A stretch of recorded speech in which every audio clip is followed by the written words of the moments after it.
ஒரு கண்ணு தெரியாத அம்மா அவங்க பொண்ண ஸ்கூல்ல இருந்து கூப்பிட்டு போறதுக்காக வராங்க. அத பார்த்த அவங்க பொண்ணு அவ பேக்ல இருந்த பெல்ல ஆடாம புடிச்சுக்கிறா. அப்பதான் அவங்க அம்மாக்கு அந்த சத்தம் கேட்காதுன்னு. ஏன்னா, அவளுக்கு அவங்க அம்மா கண்ணு தெரியல அப்படின்றதுனாலயே அவளுக்கு பிடிக்காது. ஆனா, அவங்க அம்மா எல்லாத்தையுமே புரிஞ்சுக்கிறாங்க. அவ சென்ட் ஸ்மெல்ல வச்சே அவங்க கண்டுபிடிச்சிடுறாங்க. வீட்டுக்கு வந்த உடனே அவங்க அம்மா சத்தம் போடுறாங்க. அப்ப அவளோட ஃபோன் ரிங் ஆகுது. அத தூக்கி போட்டு உடைச்சிடுறாங்க. அந்த கோவத்துல இவங்களுக்கு புடிச்ச கேசட் டேப்ஸ் எல்லாம் இவ உடைச்சு போட்டுறா. அவங்க கிட்ட சண்டையும் போட்டுட்டு இவ வீட்ட விட்டு வெளிய போறா. நைட் வரவே இல்ல. இவங்களும் வெளிய மலையில போய் தேடுறாங்க. அப்போ போலீஸ் கிட்ட போறாங்க.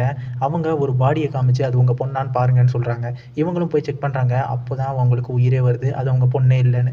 ஒவ்வொரு நாளும் வெளிய போய் தேடுறாங்க. அப்போ ஒரு நாள் அந்த பொண்ணு வீட்டுக்கு வந்து பார்க்குறா. இவ உடைச்ச கேசட் டேப்ஸ் அப்படியே இருக்கு. அத சரி பண்றா. அத ப்ளே பண்ணி பார்க்குறா. அதுல அவ சின்ன வயசுல இருந்து அவங்க அம்மா வாய்ஸ்ல ரெக்கார்ட் பண்ணியிருக்காங்க. இவள ரொம்ப பிடிக்கும் அப்படின்லாம் சொல்லியிருக்காங்க அந்த டேப்ல. அதெல்லாம் கேட்டுட்டு தப்பு பண்ணிட்டோன்ட்டு வெளிய போய் அவங்க அம்மாவ கட்டி பிடிச்சுக்கிறா.